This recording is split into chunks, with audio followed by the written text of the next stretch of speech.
ကိုမှာ mobile phone တစ်လုံးကြီးုံနဲ့ YouTube channel ကိုအလွယ်တကူဖွင့်လို့ရပါတယ်။အဲ့ဒီလိုဆိုရင်လုံနည်းကိုတစ်ချက်လိုက်ကြည့်ကြမယ်နော်။နေ့စဉ်သုံးနေတဲ့ YouTube ထဲကိုတစ်ချက်ဝင်သွားလိုက်ပါ။အောက်ဆုံးတောင်းနာလေးကကိုဆိုတာကိုတစ်ချက်နှိပ်လိုက်ပါနော်။ပြီးသွားလို့ရှိရင်အပေါ်က Create Channel ကိုတစ်ချက်နှိပ်လိုက်ပါနော်။ဒီနေရာမှာ၃မျိုးရွေးစရာရှိပါတယ်။ပထမတစ်မျိုးကတော့ကိုယ့်ရဲ့ profile ပုံထည့်ရပါမယ်။ဒုတိယတစ်မျိုးကတော့ကိုယ့်ရဲ့ channel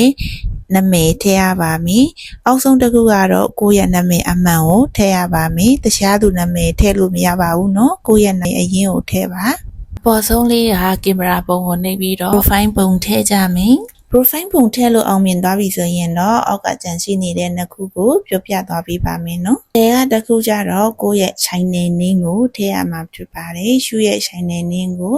နန်းဤမွန်ခန်းလို့ထည့်ထားပါတယ်။ဒီအောက်ဆုံးကတစ်ခုကျတော့ကိုယ့်ရဲ့နာမည်အမှန်ကိုထည့်ရမှာဖြစ်ပါတယ်။သူများနာမည်တော့ဖြည့်လို့မရပါဘူးနော်။ဒီတစ်ခုကရှုရဲ့သမီးလေးအတွက်ဖွင့်ထားတာမို့လို့ရှုရဲ့သမီးလေးနာမည်ကိုထည့်ထားတာဖြစ်ပါတယ်။ဒီ၃ချက်သိသွားပြီဆိုရင်တော့အောက်က Create Channel ကိုတစ်ချက်နှိပ်ပေးပါဒီလိုလေးကြာလာပြီဆိုရင်တော့ကိုယ့်ရဲ့ YouTube Channel ထောင်လို့အောင်မြင်သွားပါပြီ YouTube မှာ Short Video နဲ့ Long Video ဆိုတာကိုရှိပါတယ်ဗီဒီယိုအတစ်တင်ကြည့်ဖို့အတွက်ဒီ Create ကိုတစ်ချက်နှိပ်လိုက်ပါနော်ပြီးလို့ရှိရင်6 Video ကိုနှိပ်လိုက်ပါ6 Video ဆိုတာ3မိနစ်ထက်နေတဲ့ဗီဒီယိုပြောတာပါနော်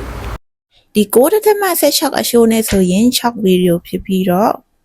16.9အရှိုးနဲ့ဆိုရင်ဒီဟာတွေကlong video တွေဖြစ်ပါတယ်ဗီဒီယိုတင်ဖို့ဒီ YouTube အတစ်ဖွင့်တဲ့တမားတွေဆိုရင်ကိုယ့်ရဲ့ဖုန်းနံပါတ်ကိုအတည်ပြုရပါတယ်အပေါ်တောက်နာလေးက image ကိုတစ်ချက်နှိပ်လိုက်ပါအောက်နာလေးကစာတန်းအပြ verify ကိုတစ်ချက်နှိပ်လိုက်ပါဒီနေရာမှာဆိုရင်ကိုယ့်ရဲ့သုံးနေတဲ့ဖုန်းနံပါတ်ကိုအတည်ပြုရပါမယ်ကိုအခုလက်ရှိသုံးနေတဲ့ဖုန်းနံပါတ်ကိုထည့်လိုက်ပါကောက်နံပါတ်ကို message နဲ့ပို့ခိုင်းစီခြင်းရင် text me ဖုန်းနဲ့ခေါ်ခိုင်းစီခြင်းရင် call me နှိပ်လိုက်ပါနော်ရှူကတော့ text me နှိပ်ပြီးတော့ next ကိုနှိပ်လိုက်ပါတယ်ကောက်နံပါတ်6လုံးကြာလာပြီဆိုရင်တော့ကိုယ့်ရဲ့ဖုန်းနံပါတ်အတည်ပြုချက်အောင်မြင်သွားပါပြီနော်ဖုန်းနံပါတ်အတည်ပြုလို့ရပြီဆိုရင်တော့ပုံတွေဗီဒီယိုတွေစက်တိုက်တင်လို့ရပါပြီပုံတွေတင်တဲ့အခါမှာဗီဒီယိုတွေတင်တဲ့အခါမှာသူကတော့ရွေးချယ်စရာမိခွန်းနှစ်ခုပေးပါတယ်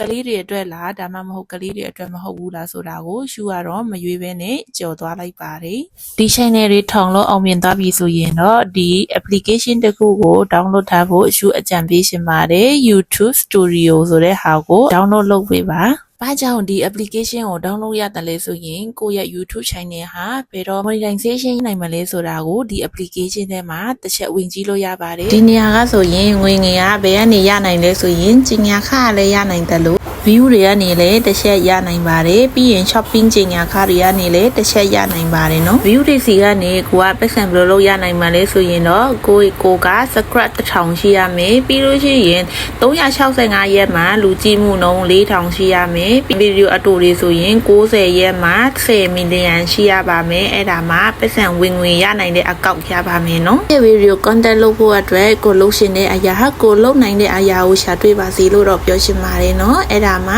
ကိုကဒီဗီဒီယိုလုပ်တဲ့အတွက်အားရှိမှာဖြစ်ပါတယ်โอเคပါရှင်ချူပြောသားတဲ့ဗီဒီယိုတွေကအကြောင်းအရာတွေက X တို့အတွက်အကျိုးရှိမယ်လို့အချူမျှော်လင့်ပါတယ်အားလုံးပဲမင်္ဂလာပါရှင်